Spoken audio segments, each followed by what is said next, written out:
You Are a Dad with Brad Cornell, sponsored by YouAreADad.com. Welcome to You Are a Dad. She needs you now more than ever. Support this ministry at YouAreADad.com. All he could think about was, I'm too young for this. How am I gonna raise one? And now the host of You Are a Dad, Brad Cornell. Good evening. This is Brad Cornell, and I am so excited about tonight's special edition of You Are a Dad. If you've not heard this program before, please go to youareadad.com and you can read just what this program's all about. I keep thinking of Blake. I'm talking about business. What this program's all about. In the podcast, you'll figure out what my show's about. But tonight, I'm going to be talking with two very special guests and friends of mine from Houston, Texas. And I'm going to really start shining the light on a terrible tragedy happening in our country and abroad today, and that is the unmerciful abortions carried out on mothers with children diagnosed with Down syndrome. But before we get started, let me pray. Heavenly Father, I want to thank you, Lord, for this day. I want to thank you for the two people that are coming on, Blake and Alice, and what a blessing they are, Lord. And the Down syndrome babies are just as much miracles, Heavenly Father, as any baby is. And so we're going to start shining the light on this challenge and this problem out there. And so I just pray, Lord, that you'll penetrate the hearts and minds of everyone listening to this program, them and through all their friends and family. We're going to change some lives. So thank you, Father. In Jesus' name, amen. Well, hey, before I introduce my two special guests tonight, let me give you a brief rundown of the Down syndrome tragedy I'm talking about. In 1959, Dr. Jerome Lejeune, who was a French physician and genetics researcher, he set out to defend the unborn lives of people with Down syndrome. He found the third little mark of the 21st chromosome, known as the trisomy 21. He was hoping to find a cure for Down syndrome, but instead his discovery led to a medical holocaust that's still happening today. The National Health System spent huge money to track down and eliminate these children before they could be born.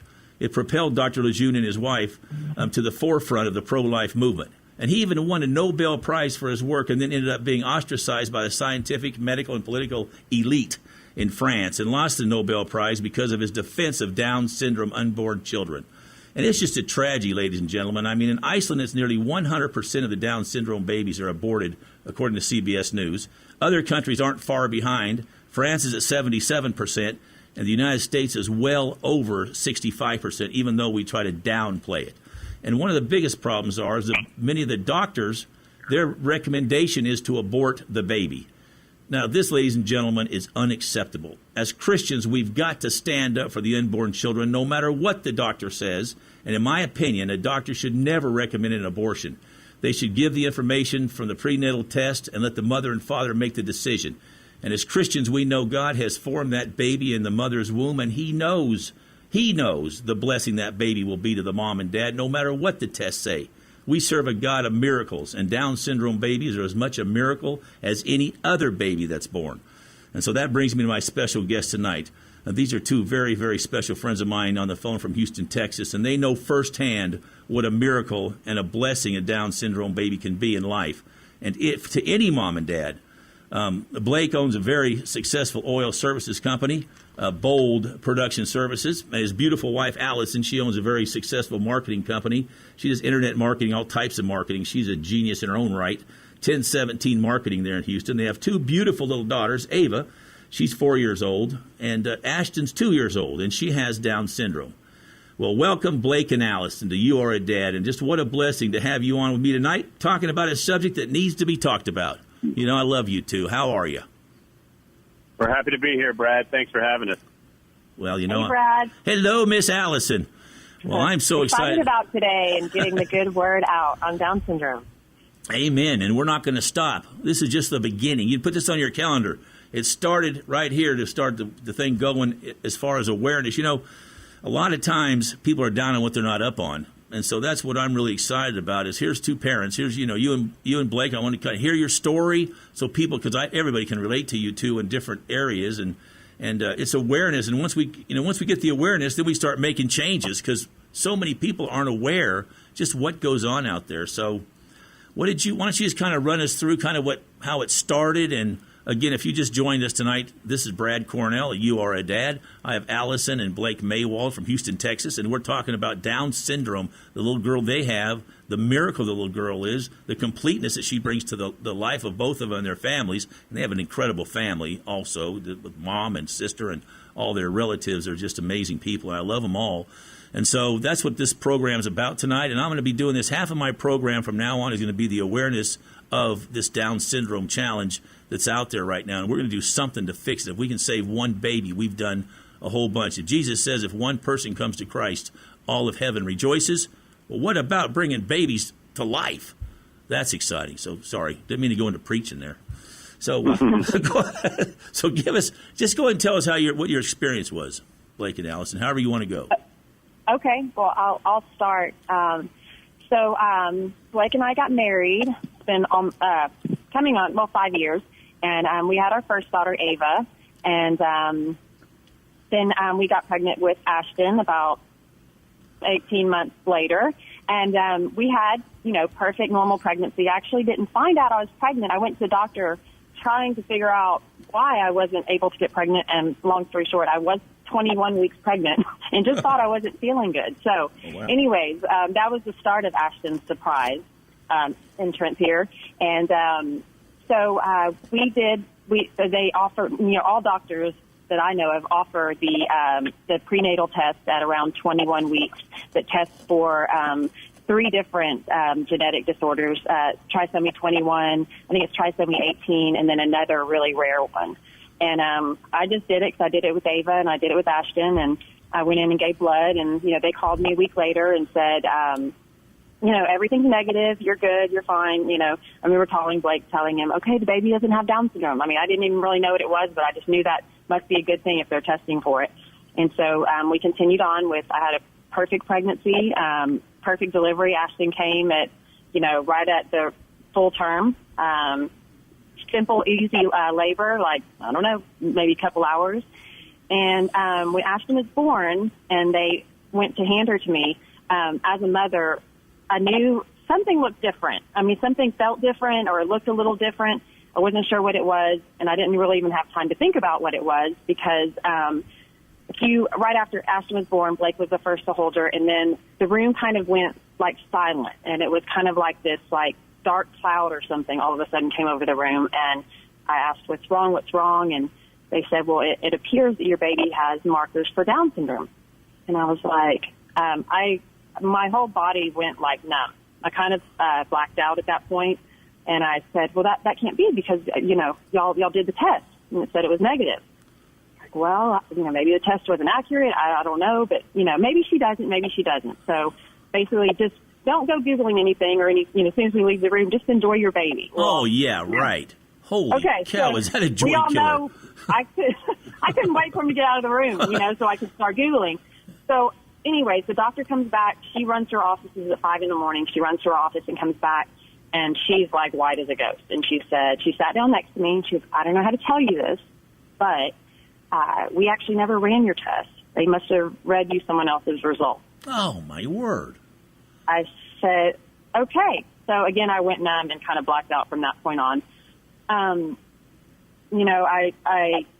turned to my husband and, kind of when everyone left, and I said, I don't even know if I was crying yet. I don't even remember. But I said, what, I don't know what to do. What are we going to do? And he said, he was amazing. He said, this is where your faith steps in, Amen.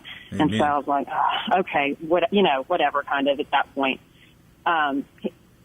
So anyways, long story short, they came in and did all the normal things they did. They checked her heart, and she kind of had a murmur in her heart, which, it's very common for a lot of babies to have that typical or Down syndrome.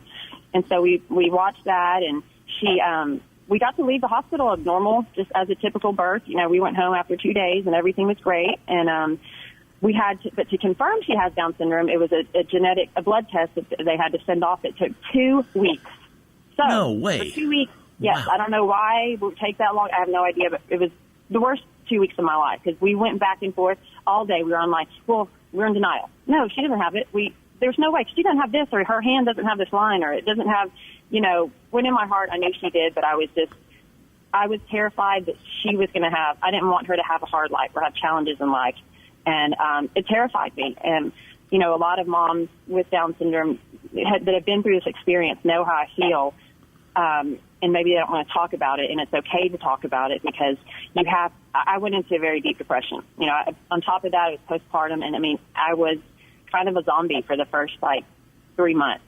It was hard for me to even function because I was just terrified of what the future held, and because I didn't know anything about it. I'd never met anyone with Down syndrome. I'd never, you know, all I knew was from what I read online, where, you know, online it goes from everything from, you know, the worst of the worst stories to the great stories.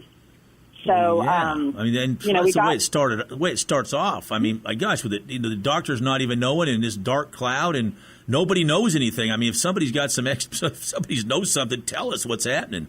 That's got to be a crushing blow the way to start off. Well, let me ask you this question real quick before I get past it. Was Blake your rock? Was he the guy? Did he stand by your side and just give you that confidence that, hey, we can get through this? Because that's 100%, 110%. I couldn't have done it without him. He's amazing. Blake has always been my rock. He's very strong in his faith, and that was the only thing that got me through at that point. You know, he said, you know, God chose us, and that's what everyone started telling us. You know, God chose you to be blessed with this baby. You know, because you can give this baby everything that it needs. You know, God chose both of you, and he was. Wow. He told me that. I'll never verbatim. He said, "Allison, this is where our faith steps in." Well, thank you, Blake. Thank you, Blake, because I'm telling you, that's what this program's all about, is getting men to stand up, and it's great to see a man that doesn't need to be told anything. It's just natural. Hey, you're the rock, you're the provider, you're the protector, and you step in like men are supposed to. And God bless you, brother, because that's what it's about. Yes, sir. I learned from the best. Well, yeah, Jesus.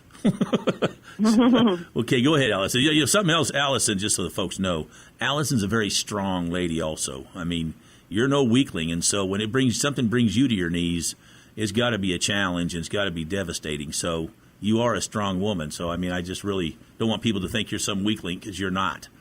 So, you know, what a blessing this baby has to have you and his mom and dad. But go ahead. I didn't mean to interrupt. Well, I appreciate that. And you know, so prayer became, you know, a big part of this. And in the beginning, I prayed every day, like on my knees, especially for those first 2 weeks before we got the actual diagnosis. You know, I told God, take anything from me. I'll do anything. Just don't give this baby anything that's going to, you know, hinder her life or make her have a tough life or anything. And I prayed that every day. And, you know, we got the diagnosis back, and it was a phone call. Blake was just in the middle of his day, and the clinic didn't even call us in. They just said, "Hey, we're calling to let you know that your baby does have trisomy 21." And that was it. He didn't, you know, he called me, and I'm driving down the road, and I'm like, you know. So the whole thing, you know, that we really felt robbed kind of our, you know, if I could do anything in the world, it'd be to go back and change the way all of that happened, you know, and it was God's plan. So I guess not, because, but anyway, so, you know, it just shows that God doesn't answer all of our prayers in the way we think that he should, but in the way that you know, that he, in his plan. Because now I will tell you this, and anyone that's met Ashton or seen her, I wouldn't change her for anything. If God came to me a day and said, I will remove the Down syndrome, no.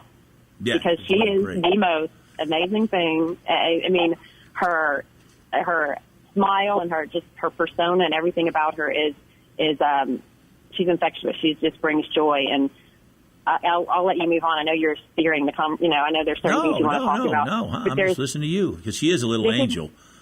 You know? This is what I tell all the new moms, because I'm part of, you know, a ministry now where we go and deliver, we call them baby love baskets, and we go and deliver them to moms that have just had babies with Down syndrome in the hospitals, and so we bring them education and joy and comfort. And I tell people this, that a couple of years ago, and this is online, I have to figure out where it came from, but it can be Googled. They surveyed 250 individuals with Down syndrome, ranging from the ages of 12 to 30, and it was a survey about, you know, self-perception and self-image. And they asked them questions of, you know, how do you like yourself? How do you like the way you look? Do you like your life how it is? And 99% of them, you know, passed. It was like a 6 questions, you know, kind of yes or no, and 99% of them said yes. I love the way I look. I love my life. Fantastic. I love the way I am. And so it just goes to show that, you know, individuals with Down syndrome, their default is to be happy and joyous. Yeah, exactly. Don't get me wrong, they have all the other emotions. I mean, Ashton yells at me in public daily if she doesn't get, like what she wants sometimes. She has her moments, but their default is to be joyous, whereas, if you surveyed anyone else, a typical adult or children, there's always, no, I want to look better. I want to have more money. I want to have a better job. And so taking these people away from the world is a disservice because only God they bring joy. Right. Well, the one and thing, anyone that knows anyone with Down syndrome knows what I'm talking about. Yes, and the one thing I'm really impressed with you and Blake and what I've seen on Facebook. I love this one where I saw it on there where she threw her pancake on the floor in the back seat. Yes. And what I was really impressed about, and I told Jeannie, my wife, I said, you got to check this out. See, this is what's so wonderful about how God works. You just treated her right. Like, don't throw that on the floor.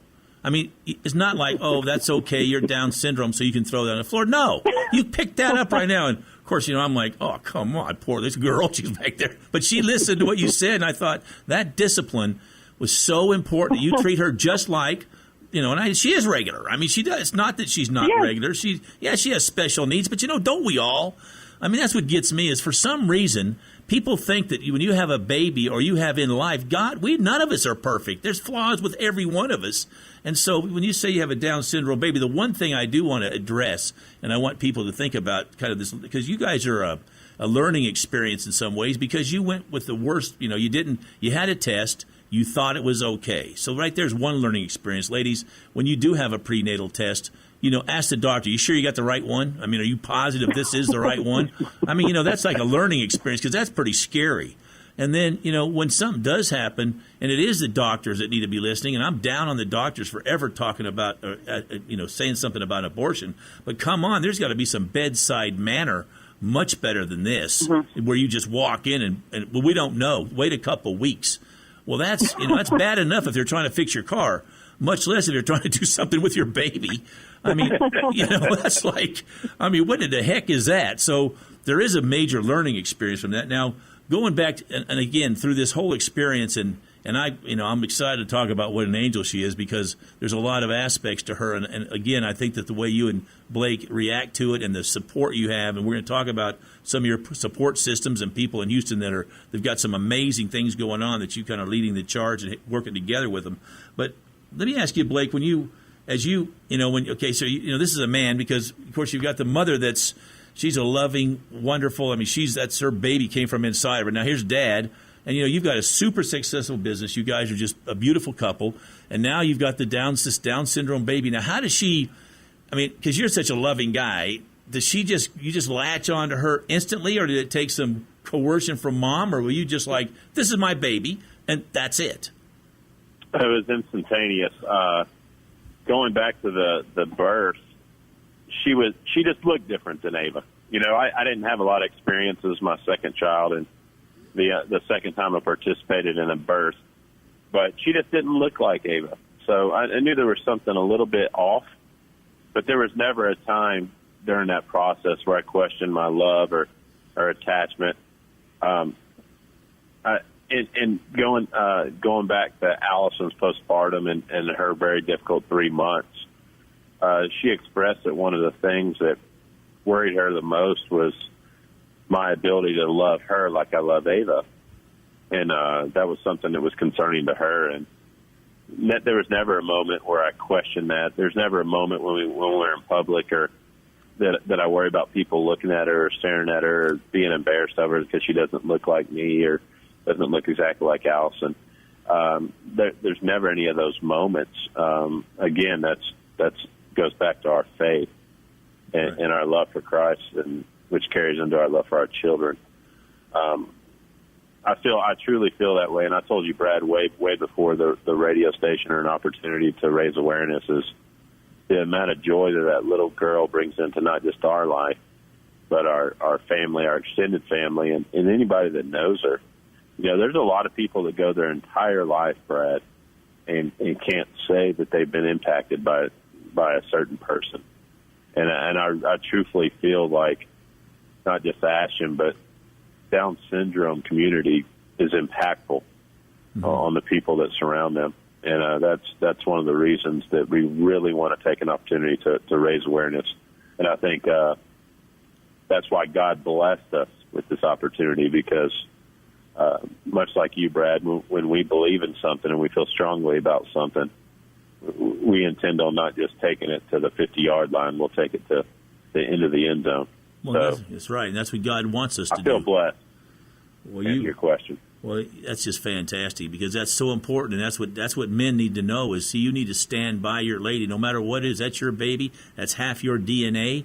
That baby is yours, and you need to stand by as a rock to your lady, because, you know, Allison, we go back to when you had 3 months of the challenges. Was there a time when you just said, okay, Lord, and all of a sudden he gave you that soothing of the Spirit that said, it's okay now, it's time? Or how did you come out of it? Was it a slow come out, or was it like you woke up and went, all right, I'm in? I mean, I've got, not that you weren't in, but you know what I mean? It's like, oh, I'm good to go. Does it come to that, or is it is it a long process? Or, of course, you were shocked the first 3 months, of course. I mean, it was a 3-month deal. But when you finally, God touched your heart, you were praying, and it's like, let's just get on with life. Was it like that? It was, yes. It was. I would definitely say it was slow, because it did. It took me 3 months. And I think that's just part of the grieving process, and that may sound kind of strange, but like I said, women that have had a baby with Down syndrome know what I mean. It's very normal, because you're grieving the loss of the child that you thought you were going to have, because this is just it's a different child. It's a different route, but you know, it's just there's a poem where it's a famous poem in the Down syndrome society or community. It's called Going to Holland. It's kind of like you're planning a trip to go to Paris, so you're packed and you're ready to go to Paris, and then you get on the plane and you land in Holland, and that's, you know, you're just in a different place, and so you're kind of unprepared and just in your head. And so it just, for me, and I'm a planner. The first things I panicked, I was like, okay, she's never gonna be able to drive. She's not gonna be able to get married. She's not gonna go to college and have a career. I mean, and those are all myths. Yeah. Like, they're absolutely myths. That's how it was, 20 years ago. But, I'm a planner, and so I was thinking all of those. And so, it took me some time, but I don't remember the day it was or what it was, but one day I just woke up and everything was okay. And I know that was God. Yeah. He was giving me the time I needed to grieve properly. Because they say, sometimes when people, if you lose a loved one and you don't grieve properly, if you stuff it down, they were actually talking about that at church the other day. If you stuff it down and you don't deal with it, then it's going to come out in other places in your life. That's exactly right. You're at, so God gave me that time to allow me to get it out. So I could truly enjoy her to the fullest, and that's what I'm doing now. Well, that's some wisdom, because life's a journey, not a destination. So we think 3 months, but in the whole scheme of things, 3 months isn't very long. It's a long time when we're in the midst of it, but when it's over, you look back and go, wow, maybe it wasn't that long. I mean, it could have been a lot longer. And it's just great how the Lord touched your heart and said, hey, it's time to move on, and we know what we've got. That's a great thing, and so let's go. And and Ava, did she jump right on the bandwagon? I mean, little sister came home. This is your 4-year-old Ava. How did she treat her? Was she excited to see her little sister? Because little kids are so unconditional love. Yeah. Unconditional love. Unconditional love from the beginning. Well, that's exciting. Of course, your mom and your whole family, you've got such a strong, supportive family. So family-wise, everybody was just supportive, I would imagine. I know, like you said, your mom, May, and your sister and your whole family is so strong, and that you guys are so strong. I'm sure that's a big deal also, is having that support, I'm sure. Absolutely. My definitely, my mother-in-law Kim and my mom and my sister-in-law Crystal and my dad. And, my dad's kind of he's kind of the very quiet one, kind of the alpha male kind of quiet. But I remember him, he was very calming as well. He just came in and he was like, what's wrong? She's a beautiful child. She's going to be just fine. What's wrong with everybody? Amen. He just had a different, us women were more upset in this situation, more like, and then the men were calming both in different ways, and my dad was just like, she's going to be great. She's perfect. Look, she's beautiful. There's, and he saw her in a different way than I was able to at the time. So yeah, we have amazing support system. Yeah, you really do. And that's, of course, a big deal. But as long as you've got your man standing by you and really you've got Jesus, That's really what you need. And so, well, I'm excited that we're going to be talking. We're almost up here on the first half of You Are a Dad. This is Brad Cornell, and you're listening to Blake and Allison Maywald, and they had a little 2-year-old Down syndrome girl. They weren't ready for it, didn't know it was coming, and had a few challenges at first because they had no information. I mean, talk about a situation that was a challenge. But I'll tell you what, when God intervenes, it's amazing what happens. And so they took an experience, it could have been a negative, and they turned it in such a positive. They're changing the world now, and that's what this program's going to be about. And we're going to keep taking it to the people and start learning a whole bunch more about Down syndrome and the organizations and the church and the stuff that stood behind them as they were walking through this exciting life. If you ever see this little girl on Facebook or even look at the smile on her face, it's amazing. But you're listening to Brad Cornell. You Are a Dad at AM 630, and we'll be back in just a few minutes.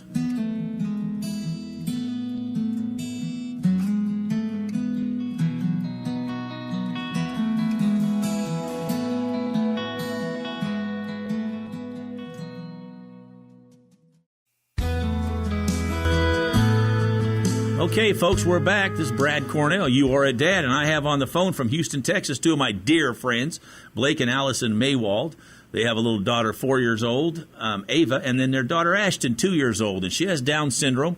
First half of this program, we've been talking about the whole experience, and now we're going to talk about just some exciting things that are happening in her life, but we really want to talk about the next steps also, like Blake and Allison, what did you do once you found out you've got a Down syndrome baby? She's got some challenges, and now the steps of getting her up to where you think and where she needs to be. So, give us all that, Blake and Allison. Okay. Hi, Brad. Thanks again for having us on. I'm having a blast. I could talk about this all day. We found, inclusion is always a topic, that's very important to parents with those with special needs. And so we want to, we've always just, pushed her as if we would push Ava or, as a parent would push any other child. Back when, back in even the 60s, it wasn't even that long ago, when people would have a baby with Down syndrome, the doctors would, pretty much tell you, hey, this child is going to be a burden. They put them in institutions. And, just basically like, they'd throw them in these cribs and, they kind of like swaddle them up so they couldn't move around. And there's pictures from these institutions that are like horrifying, and I've posted some of them on my page because they're chilling, and it looks like they're in a jail. And now you can expect if you did that with any child, how would they ever learn or grow if you just put them in the corner and don't challenge them? And so that's why there's kids with Down syndrome now that are going to college and driving because parents have learned that. They can do anything a typical child can do. They just, in some areas, take more time to learn. They need a little extra help. And so, Ashton's been going to the same. We love Primrose and Goddard School. They're, I don't consider them daycares because they actually teach them. But Ashton's right in there with typical children. There's actually 3 or 4 other children with Down syndrome in her school that were in her school. And they're just, they're thrown in with the other kids, and they learn from each other.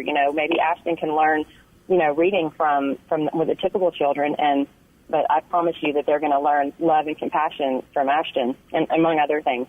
But there's tons of great resources. ECI is the kind of, I guess they're kind of a state therapy that they will come and do in-house therapy with your children until they're 3.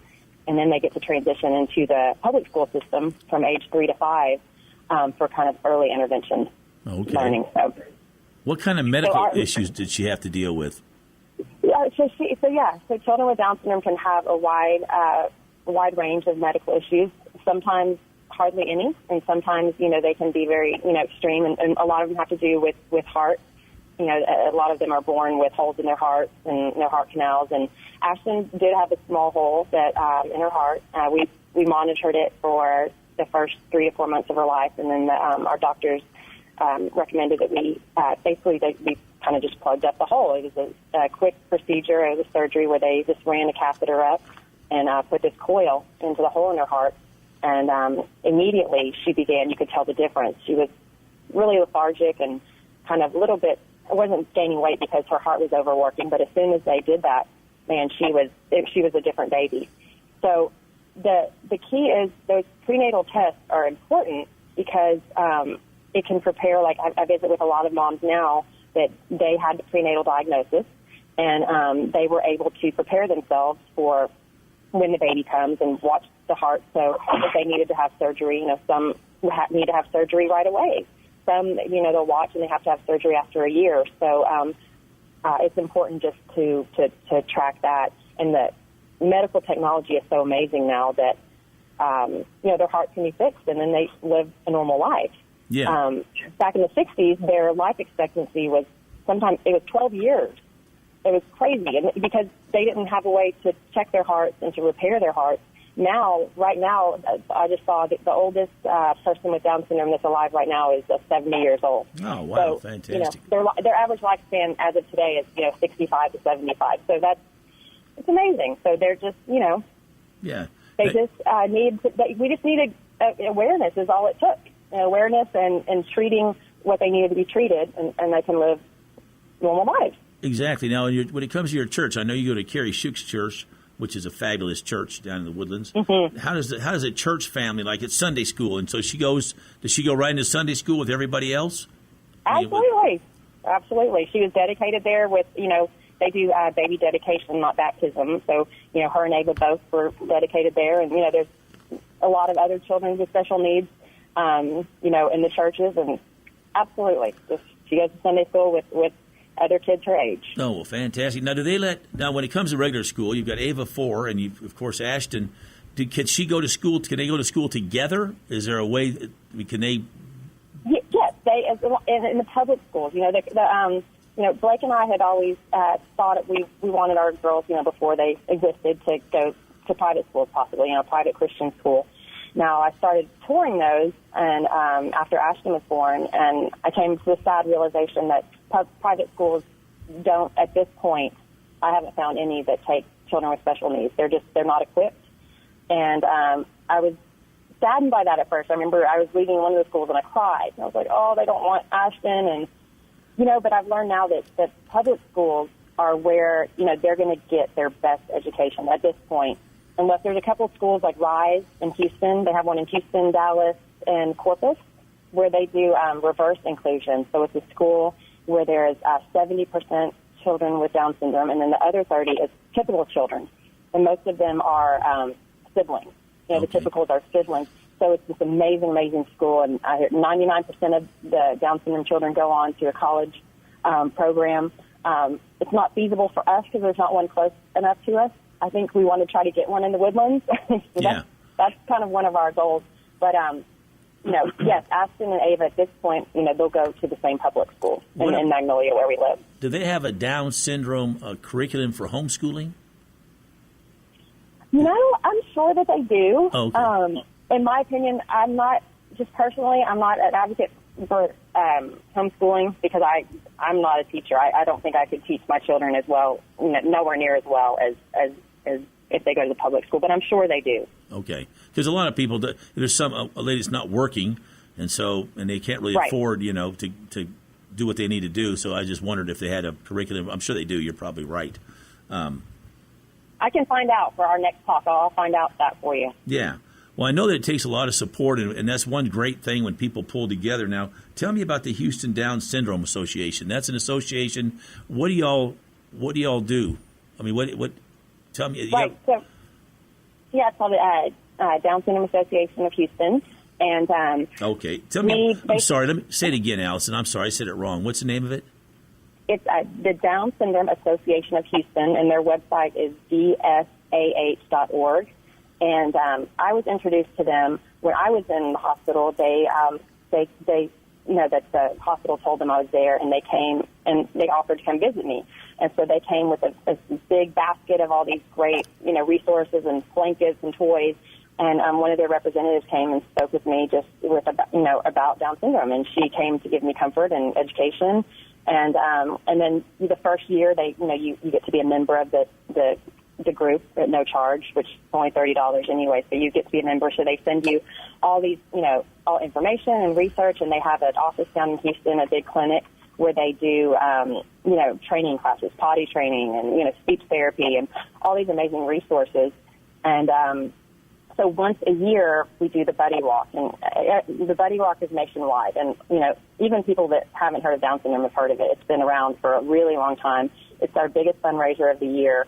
So it helps to go all year to pay for all these, the baskets and the training and the resources and the classes and everything we do. And 90% of what we make in the Houston Buddy Walk stays in Houston, and then the other 10% goes to the national chapter. And so how do you use the funds? What are the funds used for? Now, they have a Buddy Walk. I guess they'd have one up here in San Antonio? They do. They absolutely do. Okay. Yes. So yeah. what do they do? What do they do with the funds? So you have a Buddy Walk, and I'm taking it's like a 5K walk. Is that what it is?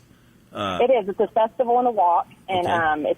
It's just it's a 5K walk, and so the funds are used locally, like I said, for to build these baskets that we go and give. Because the baskets are these big, they're like $200 baskets that we take out to all any and all moms that we find out that we're able to find out that have Down syndrome children. And it pays for the teachers that come in and teach the classes and the resources that we offer at the resource center. It pays for the research that we do, that they put on there at the center, and all types of other things. But the staff that runs the Down Syndrome Association there. Well, now let me ask you real quick. How do you find out? Like, if you have someone they have they find out their baby's Down syndrome, how do they get a hold of you? Does the doctor tell them? Is there a website? How do they know to share it? Because it's like anything. When we see something bad or wrong, we don't want to share it. We keep it to ourselves and kind of sneak out with it, But we need to shine the light on what a blessing Down syndrome babies are. And so if a woman she knows it, how does she get a hold of the organization, or who tells the organization, hey, this woman has Down syndrome, you guys need to get to the hospital? Is that the hospital, or is it the doctor association? How do they find that out? Right. It's okay. So it's kind of we're in the process right now of expanding. So right now we there's certain hospitals within Houston that know we know we're there, like the Memorial Hermann in the Woodlands, the Texas Women's downtown, a lot of the big ones. There are caseworkers there know we exist, and so that's why they reach out to the moms. But right now we're building a website that's going to be specifically for the Love Basket delivery and for this. And so that's in the works, and we're putting together brochures that we're going to start taking. My main goal is to be in all the doctors' offices, because I want to be able to speak to that woman that gets the prenatal diagnosis. I want them to talk to, instead of just talking to the doctor about it, to talk to moms that have been there, because that's really, for me, was always the most comforting and best resource is talking to other moms. Because we have Facebook groups, and we have, all these different things. Some of my closest friends now are moms that I've met through my Woodlands Down syndrome group. So we're in the process of spreading the word. Right now, it's just kind of, some of the hospitals know about us, but a lot of them don't. Well, and you might think also, because make sure that you talk to the dads, because the dads really need to know that they need to step up like Blake did. You're right. And stand by that lady, because she's going through the hardest time of her life to begin with. And if he walks away, or he decides, hey, I'm out of here, or I'm going to go, be doing something else because I don't want to deal with it.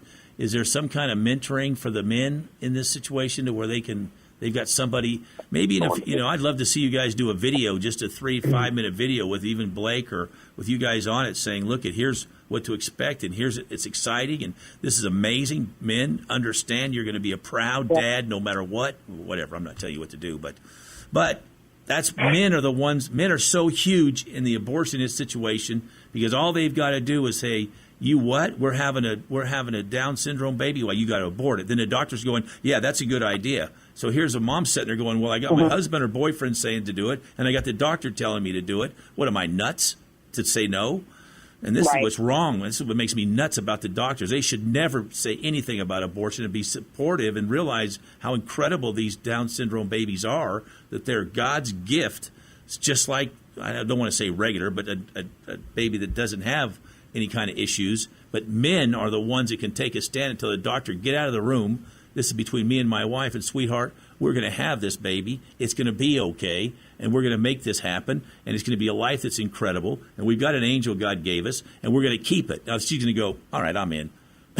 So right. I just want to make sure because that's what I deal with is men every day that are like wimps. Sorry guys, but that's the truth. And so, so anyway, but yes, Blake goes with me on these visits. So I love yes, Blake.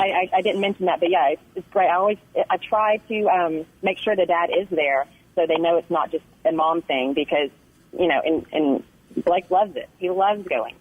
Well, Blake's just amazing. I mean, Blake's a man's man too. I mean, he could, he's got man. I just have to say, Blake's a man of steel and velvet. So I mean, and these are the kind of guys that you need to be velvet when it's time, and you need to be, steel when it's time. And so, thank you so much, Blake. You're such a blessing, brother, to stand up and just walk right alongside your precious wife, because I know it's not easy starting off. You still got to get your arms all around this, and I guess it is easy when you just realize that God gave you this baby. And for those folks out there listening, and this is a Christian radio station, but I know there's a lot of non-Christians listen. You're never going to get through life with any kind of ease, joy, painless in some ways if you don't accept Jesus as your Lord and Savior. If you don't have Jesus and you haven't accepted Him yet in your life and you don't believe that there's a God, you're going to have trouble no matter what it is, and everything's going to be more difficult. When you realize that once you accept Christ into your life as your Lord and Savior, you know He died on the cross for you, you know He's your Heavenly Father, you know He sits on the right hand of God, and He's going to intervene all the time for you and give you that peace that surpasses all understanding. Man, you need to get a Bible, go to the book of John, and you'll find peace that does surpass that understanding. And that's why Blake and Allison can have this peace, joy, love that's unbelievable and share it with everybody else because they've got Jesus walking right alongside them in everything they do. So I just want you to know that going in. If you're wondering why it's so hard, you need to check your spiritual situation because Jesus is sitting right there waiting, knocking to help you with all this. So sorry about that. This is Brad Cornell. You're listening to You Are a Dad.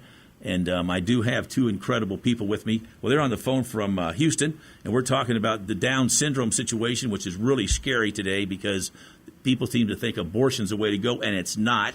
And Blake and Allison Maywald from Houston have a beautiful daughter, Ava, 4 years old. They have a precious little angel, Ashton, which has Down syndrome, and she's 2 years old. And we're discussing all the different challenges, yet the joys. I mean, life is a challenge no matter what. And so this is the joys of having an incredible little baby and walking through this with an organization, which is really exciting. We're going to have all the website. We'll have your websites up on the Buddy Walk. We're going to have on the Association of the Down Syndrome in Houston. And the goal is to expand that. So if someone's up here in San Antonio and a lot of people are down on what they're not up on.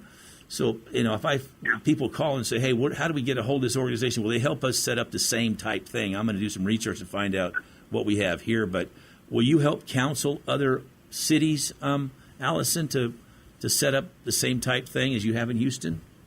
Absolutely. Okay, good. Absolutely. And another thing I want to mention is, this is kind of off topic before I forget about it, is there are a lot of couples that want to adopt children with Down syndrome. People like Blake and myself, we are, we would like to, in a couple more years, adopt a baby with Down syndrome. And it's because once you have them and you know them, you know what they bring. So if there's families or there are women out there that have a baby with Down syndrome that they don't feel that they can, take care of them, there are people that want to adopt them. Oh, wow. Thank you for that, because that's what this program's about. The only option is adoption.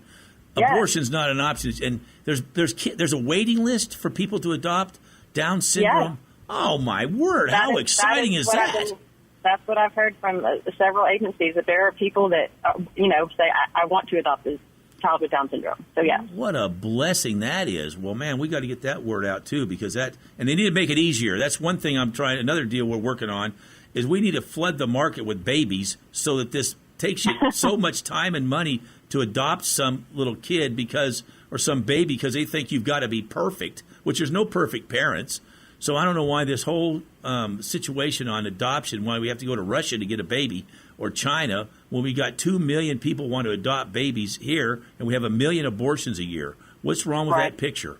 And so thank you for saying that. And that's really exciting. And that's is that on the website? Is that somewhere? Is that on? I will find that for you. I'll find that. I don't know off the top of my head. I've been passed that information, so I will find that for you. What I'm going to do is we're going to make a site on my website, You Are a Dad, that's going to have this situation on Down syndrome. So we'll have a lot of information from people on that. About the guys building that right now, just so we can have a whole Down syndrome section, so people can go on to that and get all this information and maybe contact your organization in Houston, and because it's been there. How long has the organization been in existence? Oh, goodness. That's a good question. I'm going to look while we're finished on the phone, so I have the website right here. Well, Blake, I'll come back to that. Blake, tell me some stuff. Tell me what's in your heart, brother. Well, I think God has challenged us to take it to the next step. And he's challenged the right group of people, because what we will really, really want to do is prepare these children with special needs, not just Down syndrome, but children with special needs for the next step in their life. So we can get them through the health scare, holes in your heart. That was very scary for me.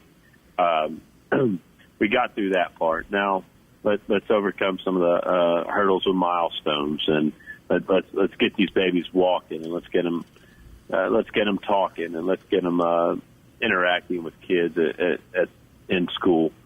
The next step for me is the education. I really want to give them the value of a education, and prepare them for life, and give them occupational skills, and define their specific skill sets, and help prepare them for real life, so they can, go on to have jobs and careers and families. I don't want them to be dependent on their families. I want them to be self-sufficient. So that's the next step that I really want to take, Brad. That's what's really in my heart, is preparing these children with special needs for this world, and give them the ability to be self-sufficient.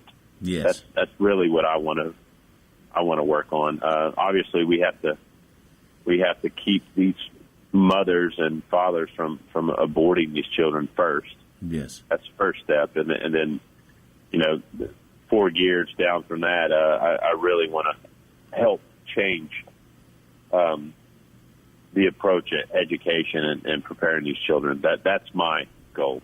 Well, it's amazing how many, when you really see it, it's amazing how functional. For some reason, we've got this society that thinks Down syndrome kids or parents or people are not functional, and they really are. I mean, if you see a Down syndrome child out there, or a boy out there, a girl that's 15, 16 years old, they're the most loving, wonderful people you've ever met. You walk up to them, they take joy to the next level. So they really are, and you're absolutely right. And do they have kind of a scale, or like if they're, because they've studied this so much, but like if, that Ashton, she's 2 now, but you can expect this at 4, 6, 8, 10, 12, or is it all over the charts? I mean, is there kind of a... Yes, there is a scale, but it's similar to autism, where there's a broad spectrum, but there's definitely kind of, a milestone chart you can follow for sure that is kind of like average, in the middle, but it can, there's this large spectrum. Yeah, a little bit of a roadmap is all I mean, just so they, just a little bit of a roadmap. Yes. Yeah. Yes. Okay. You're behind, kind of.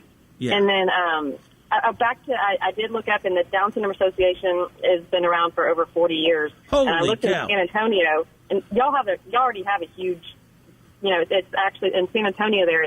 The website is DSASTexas.org or TX.org, and it's right there in Patricia Street, downtown San Antonio. So y'all have already got a huge thing going on. Oh, fantastic! Well, that's exciting. Well, I mean, we got to come. We've got to come together, bring you guys up here, and sit down and have a big luncheon or something, and kind of start, really, because awareness is a big deal. I mean, people need to be aware of what's going on, and like I say, just like people don't realize that there's 450,000 Christians a year have an abortion, and 80% of those are because men walk away from the lady. 450,000 Christians, 1 every 2 minutes. And so the awareness of that is a big deal. And now the awareness of this Down syndrome, which the doctors, that's what drives me right up the wall, is how can a doctor tell a lady to have an abortion? That's wrong. And I've been reading a lot of stories that they do that. So it's not some myth. I didn't just come up with it. They do that we're all looking for such perfect people these days. And there's no such thing anyway. But a doctor should not be telling a woman to have an abortion because the baby's Down syndrome or has that gene. So, but we do need to start coming together, and we do need to start making it a big deal. And I know the Buddy Run is a big deal. I just haven't, really been involved till now. And I'm going to, like I said, I'm going to be hopefully more involved in helping you guys any way I can, even in Houston.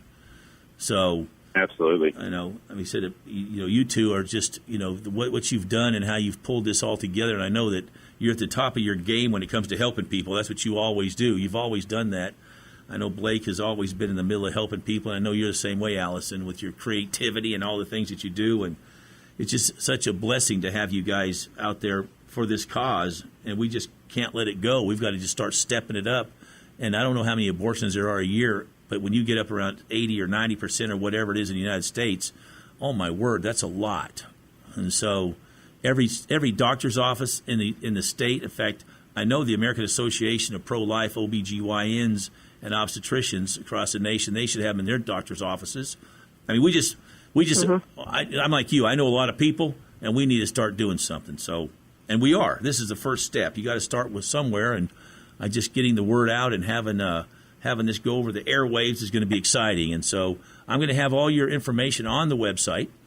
And I just can't even believe that this opportunity's popped up in the way it did. And you can tell God's definitely in the middle of it. So I just want to tell you two, thank you so much for your commitment, for your love, for the blessing that you are, the blessing you are to these beautiful little daughters of yours and your friends and your family. And I can't say enough about the Maywald family because I've seen them firsthand. This is not something, folks, I've seen from afar.